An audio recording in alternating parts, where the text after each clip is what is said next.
नमस्कार साथियों। तो आज है 13 नवंबर 2025। वैसे तो मार्केट आज एकदम ठीक ठाक ही था, जहाँ पे ऊपर नीच करते करते निफ्टी आके क्लोजिंग दिया 25,879 पॉइंट पे, एग्जैक्टली उसी लेवल पे जहाँ पे लास्ट डे भी क्लोजिंग दिया था। अब सवाल ये उठता है कि सर कल क्या होगा। 14 तारीख को जानेंगे इस वीडियो में। साथ में शेयर मार्केट से रिलेटेड बहुत सारे इंपॉर्टेंट लेटेस्ट अपडेट शेयर करूंगा आपके साथ। उसके साथ साथ ग्लोबल मार्केट का हालचाल, एफएसडीएस का डेटा और मोस्ट इंपॉर्टेंट पार्ट कल मार्केट एनालिसिस। तो रिक्वेस्ट करूंगा आप सभी को प्लीज वीडियो को बिना स्किप के पूरा तक जरूर देखना, और खास करके इस वीडियो की आखिरी 3-4 मिनट पे जब हम मार्केट को एनालाइज करेंगे, समझने की कोशिश करेंगे कि कल मोस्ट प्रॉब्ली बाजार किस तरफ जा सकते हैं, उस पार्ट को तो कतई मिस मत करना। ओके, तो आइए सर इधर आइए। सबसे पहले हम चेकआउट करते हैं कि आज हमारे मार्केट एनालिस्ट दोस्त ने क्या कहा। देखिए, आज इस टॉपिक को कवर किया एलकेपी सिक्योरिटीज द्वारा एक एनालिस्ट ने। अब एक तो देखिए, आज निफ्टी ऊपर की तरफ 26,000 को हिट किया, वापिस नीचे आके क्लोजिंग दिया फ्लैट में। सो जिस वजह से इन एनालिस्ट ने कहा कि अगला रेजिस्टेंस है 26,000। चलो बहुत बढ़िया। अच्छा, मान लीजिए कि कल 26,000 को तोड़ के निकल गया तो क्या होगा। तो उसके बाद उन्होंने कहा 26,200 से लेके 26,350 अगला टारगेट। अच्छा, नीचे की तरफ इमीडिएट सपोर्ट पॉइंट भी मेंशन किया, जहां पे आज इंट्राडे लो टच किया, यानी 25,800 की पॉइंट पे। वैसे दोस्तों, अगर मैं आप सभी को पूछूं, जैसे आपको पता होगा कल है 14 तारीख, बिहार इलेक्शन की रिजल्ट है, तो आपको क्या लगता है कि कल बाजार किस तरफ जा सकता है या कहां तक जा सकता है। आपको ये लगता है कि सर बाजार अभी नीचे गिरेगा, 25,500 को ब्रेक करके बहुत नीचे गिरेगा, या आपको ये लगता है कि नहीं कल 26,000 को तोड़ के ऊपर की तरफ बढ़ेगा। जो भी आपके अनुसार लगता है प्लीज कमेंट करके फटाफट बता दीजिए। अब देखिए, सेम टॉपिक को कवर किया मनी कंट्रोल की तरफ से दूसरे एक और एनालिस्ट ने बाजार के बारे में अपने एक विचार रखा, पॉइंट ऑफ व्यू रखा। देखिए, technical view, bull support continue crossing 26,000 crucial for Nifty to break October high. तो दूसरे एनालिस्ट ने भी सेम टू सेम पॉइंट को मेंशन किया है as a resistance. Bank Nifty hits new record high, जो कि आज हमें देखने को मिल गया।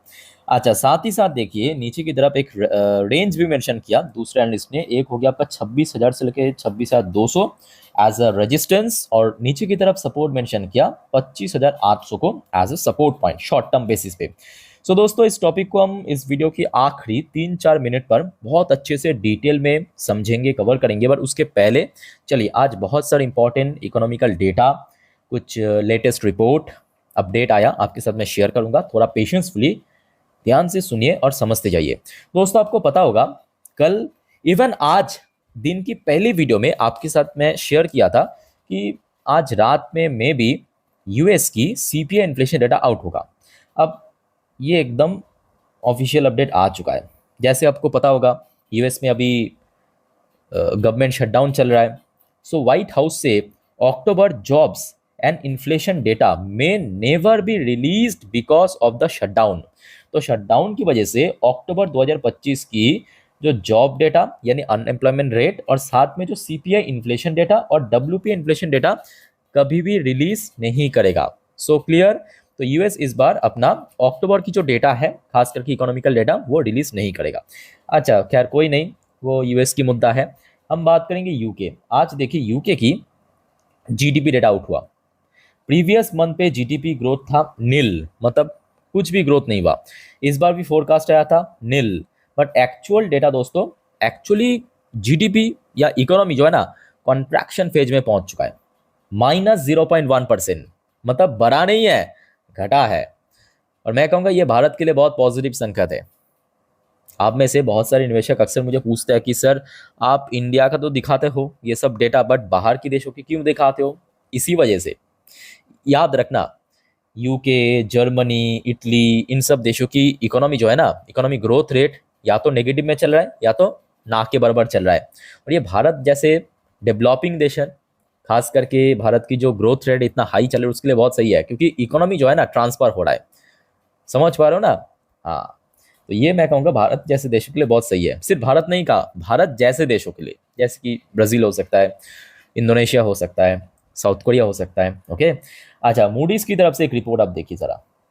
India's economy to grow at 6.5% through 2027 despite Trump tariff. तो मूडीज काफी ऑप्टिमिस्टिक है भारत की इकोनॉमी को लेकर, और कहा कि सिर्फ 2026 ही नहीं, 2027 तक भी भारत की जीडीपी ग्रोथ रेट लगभग 6.5% पहुंच जाएगा ट्रम्प टैरिफ के बावजूद भी। और यकीन मानिए आज 6.5% का अगर सब कुछ फेवर में रहा 7 से 8% में पहुंच सकता है। डोंट वरी, बस देखते जाइए, वेट एंड वॉच। आज उसके साथ साथ एक और रिपोर्ट जरा देखिए, आज आया है NSC investor account cross 24 crore as small town India join the Dalal street rush. तो भारत के अंदर जो एनएससी की रिकॉर्ड के अनुसार 24 करोड़ दोस्तों इन्वेस्टर्स की अकाउंट क्रॉस कर चुका है। अब ये मत सोचना कि टोटल इन्वेस्टर्स भी 26 करोड़ है, हो सकता है कि मतलब सेम लोग अलग अलग अकाउंट ओपन किया है, ये भी हो सकता है, अलग अलग ब्रोकरेज फर्म के या ब्रोकरेज प्लेटफॉर्म के थ्रू, ठीक है, वो भी हो सकता है। अच्छा, एक और रिपोर्ट जरा आप देखिए, India's record low retail inflation in October open space for rate cut if second half financial year 26 growth weaken।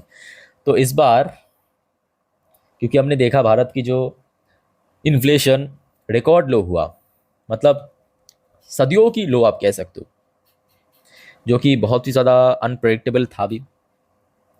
सो जिस वजह से आरबीआई की एमपीसी मीटिंग में रेट कट होने का बहुत बड़ा चांस है। अगर सेकेंड हाफ फाइनेंशियल 26 भारत की जो ग्रोथ है थोड़ा सा वीकनेस रहा। अच्छा, एक और रिपोर्ट जरा आप देखिए, इंडियाज पावर डिमांड स्लिप 5.2% इन अक्टूबर अमीड अनसीजनल रेन। तो मैं कहूँगा ये तो एकदम 100% सही है। सिर्फ देखिए भारत के कुछ गिने चुने राज्य नहीं, ऑल ओवर इंडिया, मतलब पैन इंडिया पे इस पर हमने देखा भारत में बारिश बहुत ज़्यादा हुआ है। और खास करके अक्टूबर महीना पे भी हमने देखा काफ़ी अननेसेसरी बारिश हुआ है। सो इस बार जो है जिस वजह से पावर सेक्टर में डिमांड थोड़ा सा कम हो चुका है, और साफ साफ हमें देखने को भी मिलेगा कि इस बार जो पावर कंपनीज की परफॉर्मेंस पे भी वो चीज़ हमें देखने को नहीं मिला। अच्छा, एक और रिपोर्ट जरा आप देखिए, centre to temporarily slow down renewable energy tender, इसी वजह से cancel unveil project as generation outpace absorption capacity. ठीक है, तो इस बार हमने ऑलरेडी देखा है कि एक तो पावर सेक्टर में डिमांड कम है, ऊपर से देखिए एब्जॉर्ब नहीं हो रहा है, मतलब बना तो रहा है, देखिए रिन्यूएबल तरीके से पावर जनरेट तो हो रहा है पर उसको यूटिलाइज नहीं कर रहा है। समझ पा रहे हो ना? हाँ, जिस वजह से सरकार ने डिसाइड किया कि टेम्पोररी बेसिस पे जो रिन्यूएबल एनर्जी की टेंडर उसको हम स्लो डाउन करेंगे या कुछ हद तक कैंसिल भी करेंगे। ओके, अच्छा नेक्स्ट देखिए, एक और रिपोर्ट है, रिन्यू एक कंपनी है, बाहर की कंपनी है, to invest 82,000 crore in entire renewable energy spectrum in Andhra मतलब आंध्र प्रदेश पे। चलो बहुत बढ़िया। उसके बाद आ जाइए ड्यूचे बैंक एक्चुअली जर्मनी की एक one of the most important bank है। DWS to buy 40% stake in Nippon Life India unit. तो आपको पता होगा एक लिस्टेड कंपनी है निपॉन लाइफ नाम करके, तो उसमें 40% की स्टेक बाई करना चाहते हैं। सो लेट्स सी कल कैसा रिएक्शन होता है निपॉन इंडिया की शेयर में। अच्छा, एक और रिपोर्ट जरा आप देखिए, FI holding of India equity hit 15-year low at ₹75.2 lakh crore. ये एनएससी की रिपोर्ट। भारत में जो इंटायर पूरे मार्केट की बात हो रहा है, ठीक है, एफआईएस की होल्डिंग जो है ना 15 साल की लोएस्ट पोजीशन पे आ चुका है। टोटल होल्डिंग आज रुका है 75.2 लाख करोड़ पे। अब ये भी फैक्ट है, देखिए इसका दो व्यू है। एक व्यू आप सामने ही है कि एफएस की होल्डिंग बहुत कम हो चुका है। इसका एक और व्यू है, एक और व्यू क्या है कि आप जरा सोचिए, आज एफएस की होल्डिंग इतना लो है, उसके बावजूद भी इंडियन मार्केट अपना लाइफ टाइम हाई के इतना नज़दीक पहुंच चुका है। अब जरा आप सोचिए कि यहाँ पे ऐसे मौके पे अगर एफएस की फर्दर इन्फ्लो होगा तो जरूर, आज नहीं तो कल, तो मार्केट में कैसा रिस्पॉन्स होगा, तो इसका एक दूसरा व्यू मैं आपको दिखा रहा हूँ। ओके, तो इस बारे में साथियों आप लोगों का क्या विचार है कमेंट करके बताइएगा। अच्छा, एक और रिपोर्ट जरा आप देखिए, ब्लैक रॉक की तरफ से, BlackRock turn bullish on India, Ben Powell से market rebound is coming as valuation reset and US trade tension ease. तो सबसे पहली बात यहाँ पे मेंशन किया है, एक तो वैल्यूएशन रीसेट, दूसरा यूएस के साथ जो भारत की ट्रेड टेंशन चल रहा है वो अगर थोड़ा सा सरल हो गया या थोड़ा सा कम हो गया तो बाजार जो है ना एक्सट्रीमली बुलिश हो सकता है, मार्केट में एक रिबाउंड मूवमेंट हो सकती है, ब्लैक रॉक की तरफ से कहा गया। ठीक है, ब्लैक रॉक मतलब one of the largest investment fund company दुनिया की। अच्छा दोस्तों, जैसे कि आपको मैं आज दिन की बहुत सारे वीडियो में ही कहा था कि कल बिहार इलेक्शन की जो फाइनल एग्जिट पोल आपके साथ में शेयर करूंगा, तो जी हाँ, फाइनल एग्जिट पोल आ चुका है। एक बार मैं आपको दिखा देता हूँ, यहाँ पे आप देख सकते हो, ये आज 13 नवंबर की अपडेट है, मतलब आज की अपडेट है। तो चलिए देख लेते हैं कि कल बिहार इलेक्शन की नतीजा कैसा हो सकता है। अब देखिए क्या होगा वो तो खैर आपको कल ही मालूम पड़ेगा। और मैं कहूँगा देखिए अभी जो डेटा मैं आपको दिखा रहा हूँ, चाहे गिफ्ट निफ्टी की, यूएस मार्केट की, उसके ऊपर कुछ कल डिपेंड नहीं करेगा। कल सिर्फ और सिर्फ बिहार इलेक्शन की जो रिजल्ट है वो वेरी करेगा, ठीक है, वो डिपेंड करेगा। अच्छा, तो फिलहाल आप देखिए यहाँ पे एक्सिस माई इंडिया की तरफ से जो फाइनल प्रिडिक्शन दिया है, एनडीए को मिल सकता है, एनडीए को मिल सकता है 121 से लेकर 141 सीट। एमजीबी महागठबंधन, इसको मिल सकता है 98 से लेके 118 की सीट। और जेएसपी, इसको मिल सकता है 0 से लेके 2 सीट। अच्छा, फाइनल प्रिडिक्शन आया है आपके चाणक्य की तरफ से, टुडेस चाणक्य की तरफ से प्रोजेक्टेड किया है कि बीजेपी मेजर विक्ट्री हो सकती है 160 सीट के साथ, आरजेडी 77 के साथ, और अदर्स को टोटल 6 सीट मिल सकता है। और उसके अलावा टोटल 9 ऐसे एग्जिट पोल की एक एवरेज प्रोजेक्टेड आया है। इंडिया को मिल सकता है 147 सीट, टोटल 243 सीट में से, मतलब मेजोरिटी मिल जाएगा किसको, एनडीए को। तो मतलब मोस्टली जो एग्जिट पोल के अनुसार इस बार बिहार में फिर से एनडीए की सरकार बनने जा रहा है। अब मेरे बात को ध्यान से सुनिएगा, अगर कल बिहार चुनाव की रिजल्ट बाजार की फेवर में रहा तो बाजार जो है धमाकेदार रिस्पॉन्स करेगा, इवन 26,000 की लेवल भी ब्रेक हो सकता है, क्लियर। बट इन केस अगर ऐसा ना हुआ, इन केस अगर एग्जिट पोल के मुताबिक नहीं हुआ, इसका ऑपोजिट हुआ, तो याद रखना मिनिमम 500 से 600 पॉइंट की गिरावट भी हो सकता है। तो दोनों ही सिनेरियो में आपको समझा दिया। आशा रखता हूं कि बिहार इलेक्शन की रिजल्ट इस बार एग्जिट पोल के मुताबिक ही होगा। बट इन केस अगर नहीं हुआ, उसके लिए आप लोग थोड़ा मेंटली प्रिपेयर होकर चलिए। और सभी को मैं कहूंगा, खास करके निवेशक लोगों को, सुबह से टीवी के ऊपर फॉलो जरूर करना, टीवी ओपन करके, ठीक है, कि कल किस तरफ जा रहा है रिजल्ट। अच्छा, वैसे तो दोस्तों आज यानी 13 तारीख बहुत सारी कंपनी की रिजल्ट आउट हुआ। एनएसडीएल, आइशर मोटोर, संवर्धना, हीरो मोटोकॉर्प, ऑलरेडी मैं आपको दे चुका हूँ, बीडीएल वगैरह। तो अगर आपने नहीं देखा प्लीज चेकआउट करके आइए, पिछले कुछ वीडियो में शेयर कर चुका हूँ। अच्छा, याद रखना दोस्तों, कल यानी 14 तारीख भी ढेरों सारी कंपनी की अर्निंग आउट होगा। थोड़ा सा फटाफट नाम नोट कर लीजिए। सबसे पहले Tata Motors PV, by the way आज टाटा मोटर्स सीवी का रिजल्ट आउट हुआ, मैं ऑलरेडी दे चुका हूँ पिछले वीडियो में। अच्छा, तो कल टाटा मोटर्स पीवी की रिजल्ट आउट होगा, मैरिको की रिजल्ट आउट होगा, ऑयल इंडिया की रिजल्ट आउट होगा, MRF, Glenmark Pharma, Exide Industry, Sun TV, BSF, Godavari Power, GMDC, Brainbees solution, RRP semiconductor, Swan Corporation, ऐसे ढेरों सारे कंपनी अपना रिजल्ट प्रेजेंट करेगा। और दोस्तों आप सभी को मैं रिक्वेस्ट करूंगा, अगर आपने अभी तक चैनल को सब्सक्राइब नहीं किया तो प्लीज फटाफट सब्सक्राइब कर लीजिए ऐसे इन्फॉर्मेटिव वीडियो पाने के लिए, और कल एक भी अपडेट मिस मत करना। अब आ जाइए यूएस मार्केट की हालचाल, कुछ सही तो नहीं लग रहा है, बट फिलहाल डॉ जोन्स की पोजीशन वहां पे लोकल टाइम दोपहर 11:59 पे 0.91% नीचे आ चुका है। दूसरी तरफ नैस्डैक कंपोजिट की पोजीशन और भी खराब, 1.88% नीचे। बट मैं कहूंगा आप लोगों को उतना ज्यादा निराश होने की बिल्कुल ही जरूरत नहीं है। क्यों नहीं है? क्योंकि कल डिपेंड करेगा किसके ऊपर, बिहार इलेक्शन की रिजल्ट के ऊपर। अच्छा, फिर से देखिए यूएस की 10 साल की बॉन्ड यील्ड थोड़ा सा ग्रीन में आ चुका है। अच्छा, क्रूड ऑयल की प्राइस लगभग ½ % ऊपर, इंडियन करेंसी की वैल्यूएशन में थोड़ा सा गिरावट हुआ। याद रखना इंडियन करेंसी की वैल्यूएशन पिछले 24 घंटों में थोड़ा सा गिरा है। अच्छा, बात करेंगे कुछ इंडियन कंपनी की पोजीशन, जैसे कि विप्रो लिमिटेड एडीआर वर्जन थोड़ा पॉजिटिव में फिलहाल लग रहा है। इन्फोसिस की एडीआर वर्जन थोड़ा सा फ्लैट। अच्छा, एचडीएफसी बैंक की एडीआर वर्जन थोड़ा सा वीक, 0.55% नीचे। बट वैसे आज आईसीसी बैंक इंडियन मार्केट में तो बहुत अच्छा मूवमेंट दिया है, दैट्स वाई एडीआर वर्जन भी अभी लगभग 1.85% ऊपर आ चुका है। अब क्योंकि देखिए अभी यूएस मार्केट में गिरावट शुरू हुआ, चाहे डॉ जोन्स की बात करें चाहे नैस्डैक की बात करें, जस्ट बिकॉज गिफ्ट निफ्टी की पोजीशन काफ़ी नीचे आ चुका है। अभी ये वीडियो रिकॉर्ड कर रहा हूँ एग्जैक्टली 10:30 बजे पे।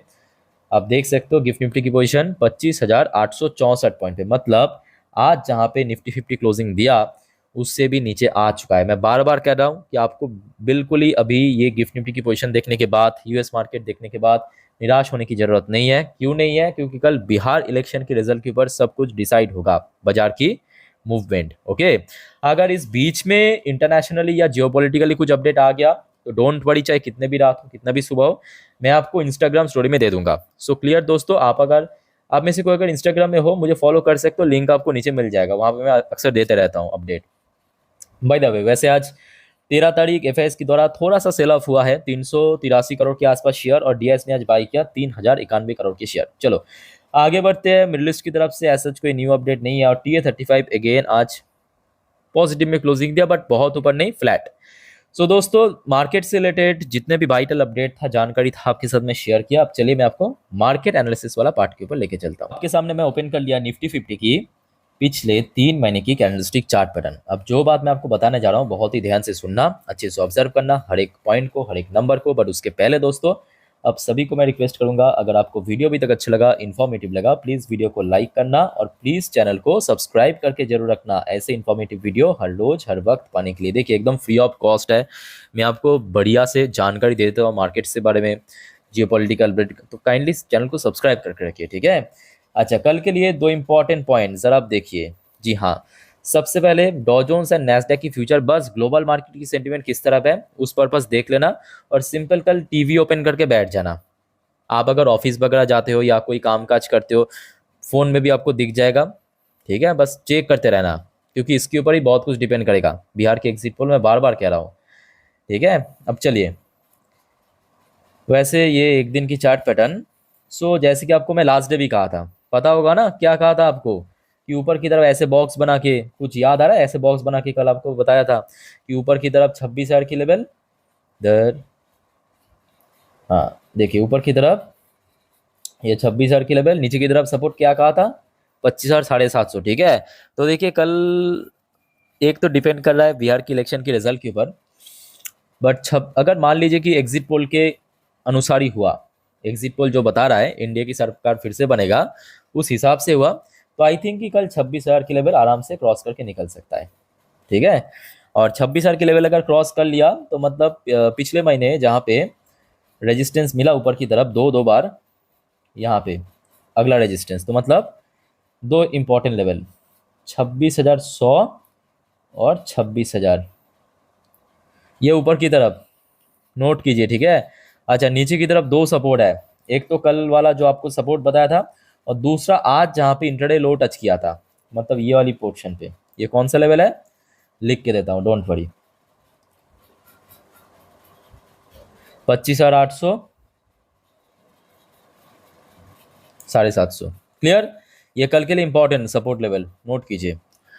अच्छा, बैंक निफ्टी आ जाइए। बैंक निफ्टी तो फिलहाल मैं कहूँगा ऊपर की तरह ऐसा कोई लेवल नहीं है, जो भी है वही पुराने वाला, मतलब वही 58,500, जहाँ पे आज इंट्राडे हाई टच किया, लाइफ टाइम हाई टच किया, और वापस नीचे आके क्लोजिंग दिया, जस्ट नीचे, बहुत नीचे नहीं, और सिंपल नीचे की तरफ ये ब्लू कलर की लाइन, मतलब जो 20 दिन की है, ये भी धीरे धीरे ऊपर शिफ्ट हो रहा है। 58,000 पे एक अच्छा सपोर्ट भी है, एकदम सिंपल रखिए, ठीक है। तो ये हो गया आपका बैंक निफ्टी की। निफ्टी, बैंक निफ्टी, मार्केट के बारे में जितना जानकारी था, इन्फॉर्मेशन था, आपके साथ में शेयर किया। दोस्तों, जैसे कि अक्सर मैं आपको कहता हूँ, याद रखना, बाजार बहुत वॉलेटाइल है, और ऊपर से कल इलेक्शन की रिजल्ट के ऊपर सब कुछ निर्भर करेगा। गलती मत करना, गलती से भी FNO trading, intraday, put, call, buy, sell, hold, इन सब चक्कर में मत पड़ना। खास करके आप इस बारे में बिल्कुल भी कोई नॉलेज, एक्सपीरियंस, जानकारी नहीं रखते हो तो नॉर्मली वीडियो देखिए, सीखिए, जानिए। कोई दिक्कत है तो मैं हूँ आप लोग के लिए, कमेंट करके बताइए। और दोस्तों, प्लीज़ चैनल को सब्सक्राइब करना मत भूलना, ऐसे इन्फॉर्मेटिव वीडियो हर रोज हर वक्त पाने के लिए। फिलहाल इस वीडियो को वाइंड अप करता हूँ, मिलते हैं नेक्स्ट वीडियो में। टेक केयर, बाय बाय, जय हिंद।